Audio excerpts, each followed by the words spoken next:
Hello, and welcome to Badger Talk Quick Picks, which brings exciting happenings, resources, and talent from your UW flagship campus to the people of Wisconsin and beyond. I'm Tanika Apollo, and I am the Assistant Director here at the South Madison Partnership in Madison, Wisconsin. Welcome. I am pleased to introduce to you today Dr. Fabu Carter, educator, poet, and Senior Program Manager at the Wisconsin Alzheimer's Disease Research Center. Today, Fabu will discuss how African Americans in Wisconsin lead in memory loss and other diseases through a variety of tragic reasons that need to be remedied in order to reverse these health inequities.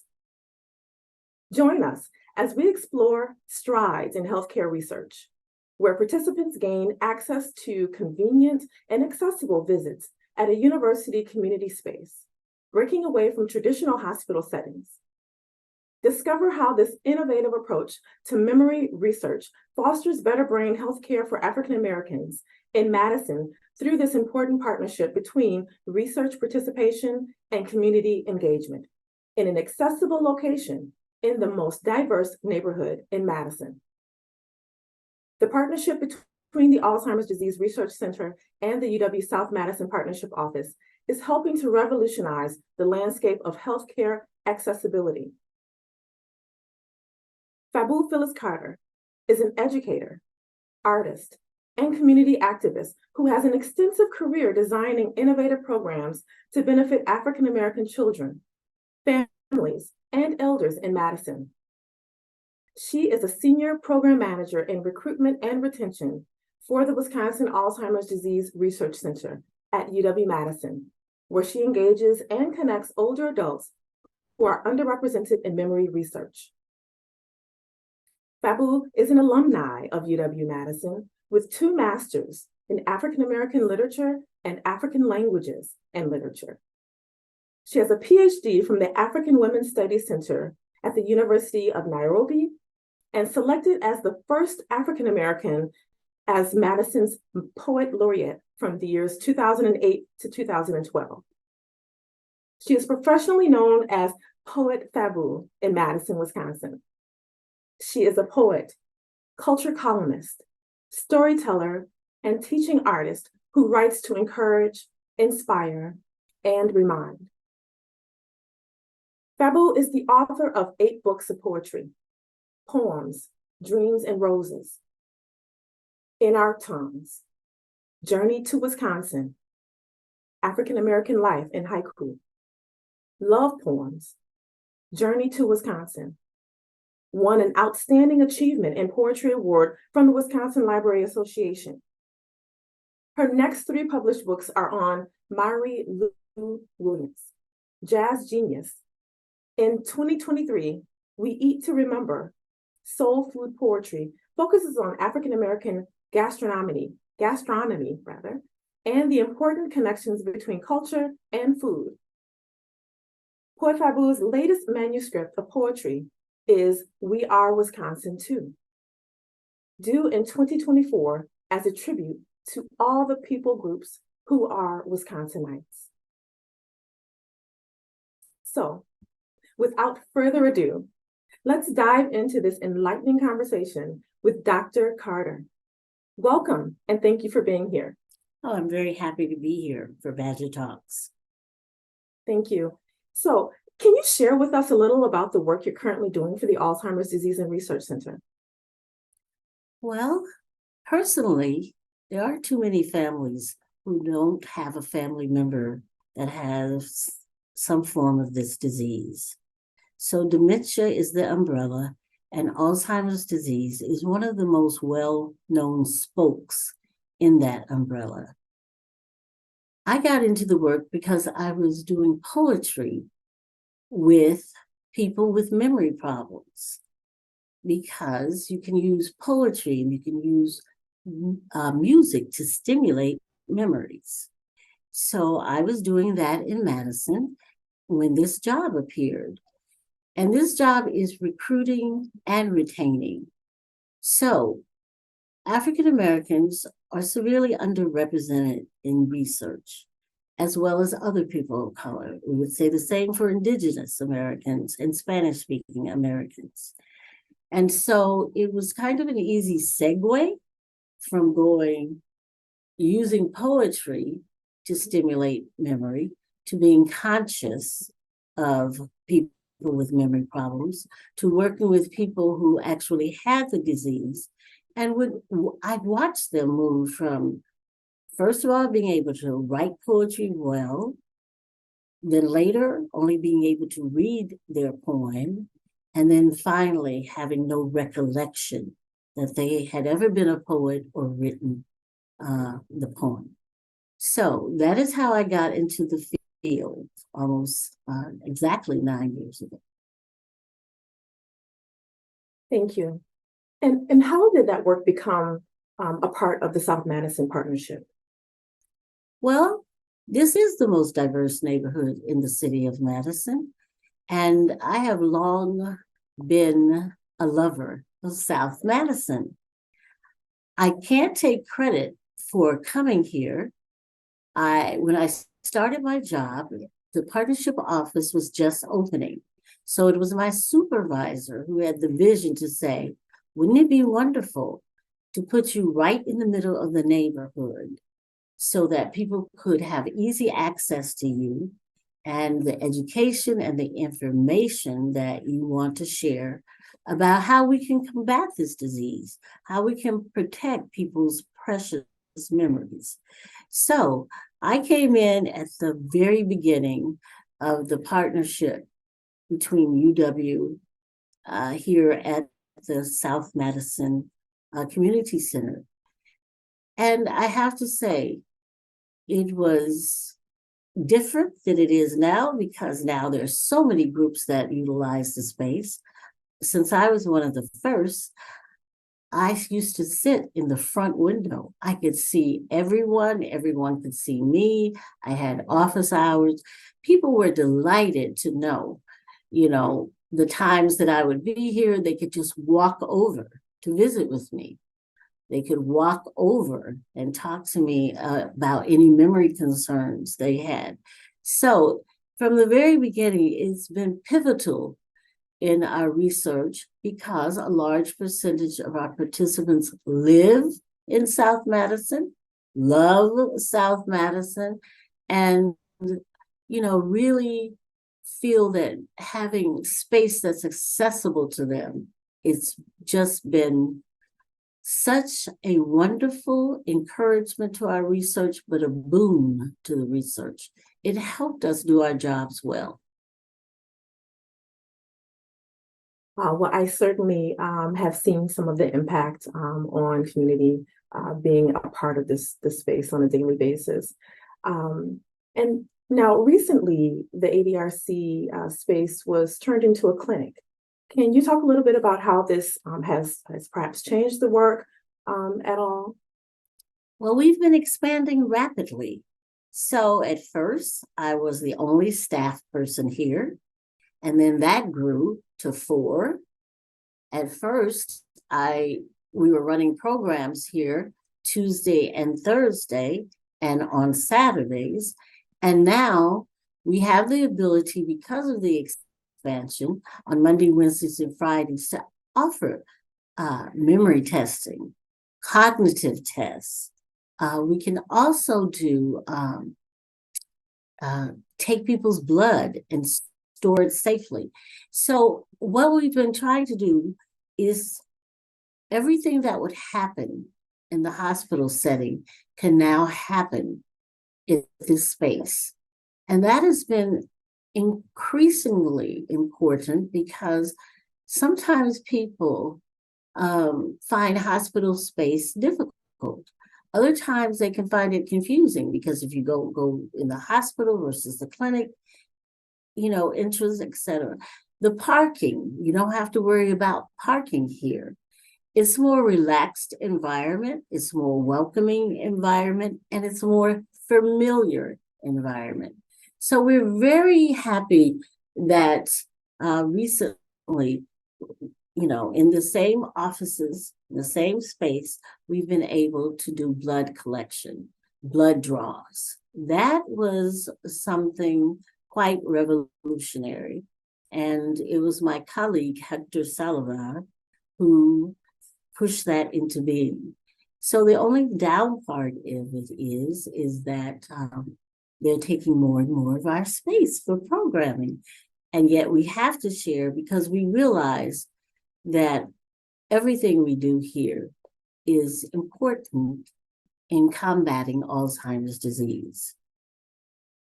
Definitely, definitely. We certainly have seen quite a few more ADRC staff Coming through. making use of the space indeed. And we're certainly happy to have them here. Let me ask you, Dr. Fabu, has there been any pushback at all or any barriers that needed to be overcome with regards to your target audience and their participation?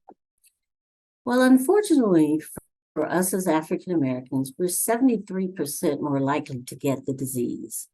So even though numerically we're not, especially in the state of Wisconsin, we're not the largest population, but we are the largest population in percentage of the disease. So it becomes vitally important for us to participate in research. And then it becomes vitally important to overcome historical barriers to research. So in order to combat that, by placing the testing in a neighborhood, their own neighborhood, in space that's familiar to them, when they walk through the door, they can see artwork up that looks welcoming and is familiar to them. So this space, whether it was the intentional design or not, how it has played out in the African American community in terms of the Alzheimer's disease research is to really increase the percentage of our participants. Because when we can say now, oh, we have choices. You can, go to testing in South Madison, or you can go to testing in the hospital. And the great majority always want to come here. And what we perceive is going to happen soon is we might not even be able to contain the amount of people because we also have a satellite office in Green Bay on the Oneida Reservation. They have to come into Madison to have testing, and they too want to come here. They prefer to come to welcoming space. So it's been really instrumental and beneficial to scientists to see that even the surroundings before you take your testing. So think about it, you're being tested on your memory, how well you might do if you're in a relaxed space versus, okay, I'm already feeling stressed. I couldn't find a place to park, or the cab was late getting me there, or I'm not quite sure which door to go through. And even though staff meets people there, it's the hustle and bustle of the hospital versus, the neighborhood that you used to growing up in, shopping in, walking around in. And so I think it has been so wonderful, so innovative to place this partnership office here. Definitely. Well, I say, when I've seen participants come into the space and partake in fitness classes, and I hear the music going and the laughter, yes. Encouraging, go ahead, you can do it, do a few more. Yes. Oh, that's right. That's right. And the nutrition classes and information. It's a one-stop shop for socialization and participation. And what have you observed from those interactions, or if there's any feedback that you could share from those participants? Well, first of all, the programming that we offer are what people requested. So we frequently do surveys just to check in, and these are study participants, but yet everything is open to the public. So we just ask, what's very important to you? And an year-round exercise class was one of the choices that people kept making. They really wanted to have a place where they could come and exercise year-round and it'd be free. So previously, there had been research groups that came on site, but they would do research for 6 weeks and go away. So this is the ADRC's way of saying thank you and giving back to the community for people who, just want to be well, just want to stay healthy, just want to learn more about nutrition. And last year we had a garden for Get Moving. And year before that, during COVID, when we had COVID, we did a mobile garden. So people could take a garden to their home. So it really is about the wellness and the well-being of the community. It's very important, especially, it's for every age, but especially for our elders, in order for them to extend their lives and be as healthy as they possibly can. We want to assist them. So it's a community engagement research.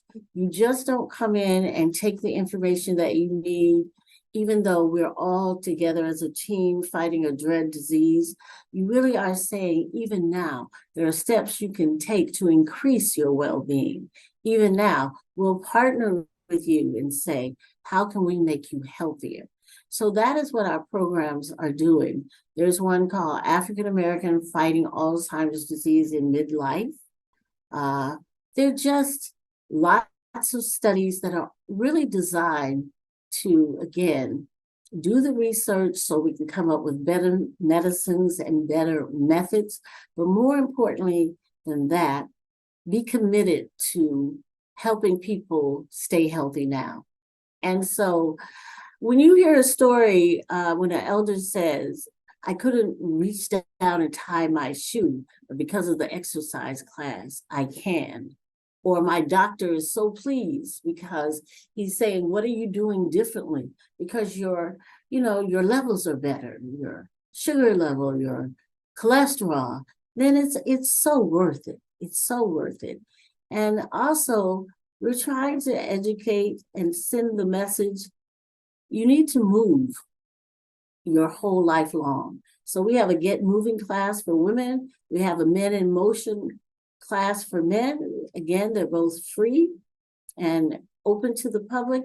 And it's simply to keep us all healthy because exercise does impact your memory. In fact, exercise just is beneficial in every regard. So I think when people say we wanted a year-round class, I'm glad we were able to do that. We wanted nutrition, I'm glad we were able to do that. Thank you, Fabu. And with all of the energy and participation that's happened in this space, in order to keep that momentum going, what would be your vision of success for this program and this clinic and its participants be moving forward, the next 3, 5, 10 years? First, I just want to say we're very appreciative and grateful that the space is here. That's it. And we also love being here with the other organizations and community groups as well, because it's just an air of like feeling like neighbors again, true neighbors. But also everyone in this building is here to help others. And that's very meaningful to us, to be with a group of people, and that is their goal. What I see for 5 to 10 years, well, unfortunately, we are already requesting more space, and there's no more space to be had. We are just sharing more, and that's okay. That's not a problem. But we certainly want to expand, just like we expanded being able to do blood draws and be able to do cognitive testing. So I see us really, first of all, I would love for this model of community engagement for partnering between the community and UW to continue and to be facilitated in so very many ways. and in so very many spaces and for so very many people. This is a wonderful model, it's successful, it impacts people's longevity and the quality of their life. So in the next 5 years, I'd love us to even do more here and to invite other, especially because of health inequities, to invite more people into South Madison and to bring health and healing, not, and to also understand what a really wonderful neighborhood this is. I think sometimes people don't really understand South Madison if you just drive through or if you've never stopped here.